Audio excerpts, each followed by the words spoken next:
1 ingin mempresentasikan hasil diskusi kami tentang asam basa. Asam basa merupakan dua senyawa kimia yang memiliki peran penting dalam kehidupan sehari-hari. Pertama, sifat asam terdiri dari 1 berasam asam, yang kedua bersifat korosif, yang ketiga memiliki pH kurang dari 7, yang keempat dalam air terurai menjadi ion H+, yang kelima mengubah lakmus biru menjadi lakmus merah, yang keenam dapat bereaksi dengan logam sehingga menghasilkan garam dan hidrogen, yang ketujuh dapat bereaksi dengan garam karbonat sehingga menghasilkan garam, air, dan karbon dioksida, dan yang kedelapan dapat bereaksi dengan basa sehingga menghasilkan garam dan air. Yang kedua, sifat basa terdiri dari 1 berasam asam, berasa pahit. Yang kedua, jika terkena kulit rasa licin. Yang ketiga, bersifat kaustik atau merusak kulit. Yang keempat, memiliki pH lebih dari 7. Yang kelima, mengubah lakmus merah menjadi lakmus biru.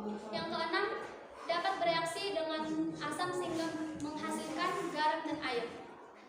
Yang ketiga, teori asam basa terdiri dari 3, yaitu yang pertama, teori asam basa Arrhenius. Menurut teori ini dikemukakan oleh seorang ahli kimia dari Swedia yang bernama Anke August Arrhenius pada tahun 1807. Menurut Arrhenius, asam adalah suatu zat yang dilarutkan sehingga menghasilkan H+, sedangkan basa adalah suatu zat yang dilarutkan dalam air sehingga menghasilkan ion OH negatif. Yang kedua, teori Bronsted-Lowry. Definisi asam menurut teori ini yaitu asam sebagai pendonor proton dan basa sebagai penerima ataupun akseptor proton. Yang ketiga yaitu teori Lewis.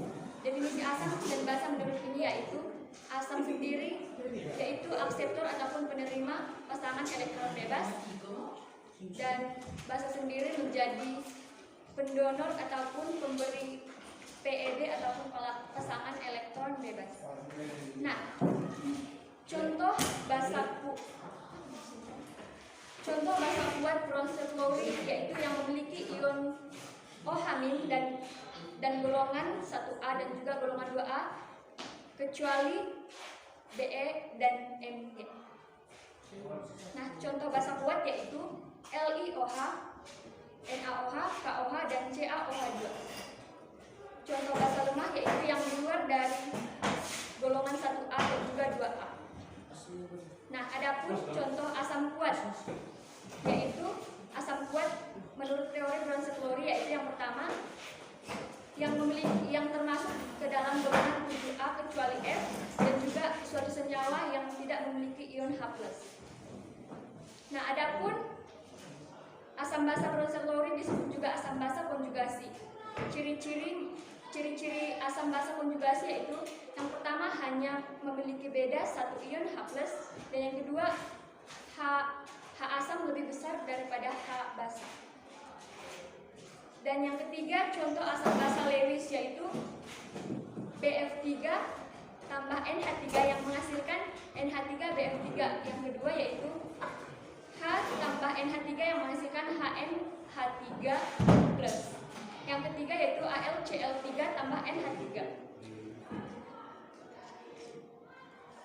Indikator asam dan basa. Indikator asam dan basa merupakan senyawa khusus yang ditambahkan pada larutan dengan tujuan menambah nilai kisaran pH pada larutan tersebut. Indikator merupakan pewarna yang memiliki warna berbeda-beda pada setiap kondisi asam dan basa. Pertama, kertas lakmus. Ada 2 macam kertas lakmus, yaitu kertas lakmus merah dan kertas lakmus biru. Kertas lakmus merah akan berubah menjadi biru jika berinteraksi dengan basa. Kertas lakmus biru akan berubah menjadi merah jika berinteraksi dengan senyawa asam. Kedua, larutan indikator. Indikator asam basa memiliki sifat yang dapat berubah warna pada pH yang berbeda-beda. Perubahan warna ataupun zat atau larutan indikator memiliki rentang ataupun trayek tertentu yang biasa disebut dengan trayek indikator. Contohnya indikator metil hijau, trayek pH 0,2 sampai 1,8 berubah warna menjadi kuning, menjadi merah. Kedua, timun biru. Timun biru traik pH 1,2 sampai 2,8. Perubahan warna merah menjadi kuning. Yang ketiga, metil jingga, traik pH 3,2 sampai 4,4. Perubahan warna merah menjadi kuning. Yang kelima, etil merah, traik pH 4,0 sampai 5,8. Perubahan warna tidak berwarna menjadi merah. 3. Indikator bahan alam. Indikator yang dibuat menggunakan ekstra dari tumbuh-tumbuhan seperti kubis merah, kubis ungu, bunga sepatu, bunga mawar, kunyit, dan geranium. Dengan menggunakan indikator ini, kita dapat menentukan suatu larutan bersifat asam, basa, atau netral. Cara mengetahuinya yaitu dengan meneteskan ekstra tumbuhan tadi ke dalam larutan, kemudian lihat perubahan warnanya. Dengan perubahan warna tersebutlah kita dapat mengetahui larutan bersifat asam atau basa. Yang keempat, kertas indikator universal. Kertas indikator universal ialah campuran dari berbagai indikator yang dapat menunjukkan pH atau power hidrogen suatu larutan dari perubahan warnanya. Untuk menunjukkan keasaman dan kebasaan, kamu bisa melihat pada rentang pH 1-14. Larutan dapat bersifat asam, pH-nya lebih kecil dari 7, netral pH-nya sama dengan 7, dan untuk basa, pH-nya lebih besar dari 7. 5. pH meter merupakan alat elektronik untuk mengukur pH, derajat keasaman, dan kebasaan suatu cairan. Ada elektronik khusus yang berfungsi mengukur pH bahan-bahan semi sampai padat. Cara menggunakan alatnya yaitu dengan cara dicelupkan pada larutan yang akan diuji. Nah, jika sudah dicelupkan, pada pH meter akan muncul skala yang menunjukkan pH larutan. Untuk prinsip kerja utama pH meter yaitu terletak pada sensor probe yang berupa elektrolit kaca dengan jalan mengukur jumlah ion H3O+ di dalam larutan.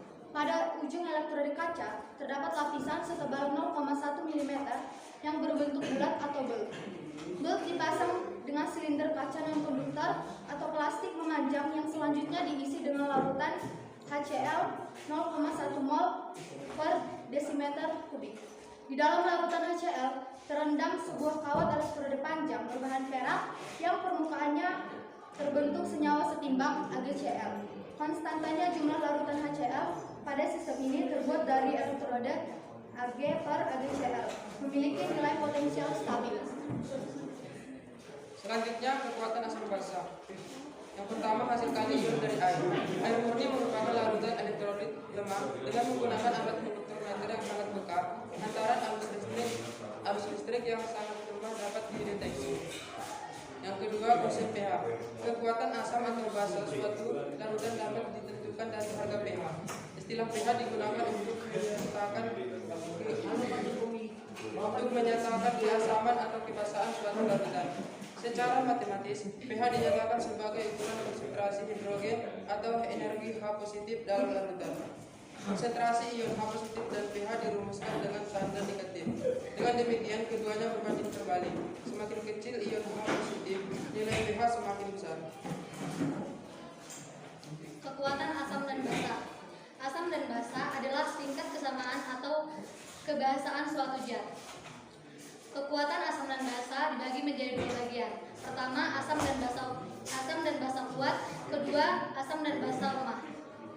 Asam dan basa kuat. Kenapa bisa disebut dengan asam dan basa kuat? Karena menghasilkan banyak ion sehingga dapat melancarkan arus listrik. Pada asam atau basa kuat berarti asam basa tersebut dapat berionisasi sempurna di dalam air. Contohnya seperti HCl. Yang kedua, asam dan basa lemah. Asam dan basa lemah hanya terionisasi sebagian dari larutan.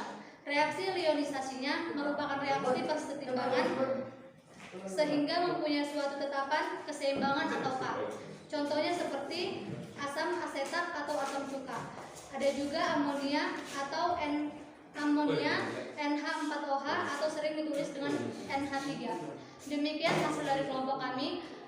Semoga bermanfaat untuk kita semua. Jika ada kesalahan kata, kami minta maaf. Sekian dan terima kasih.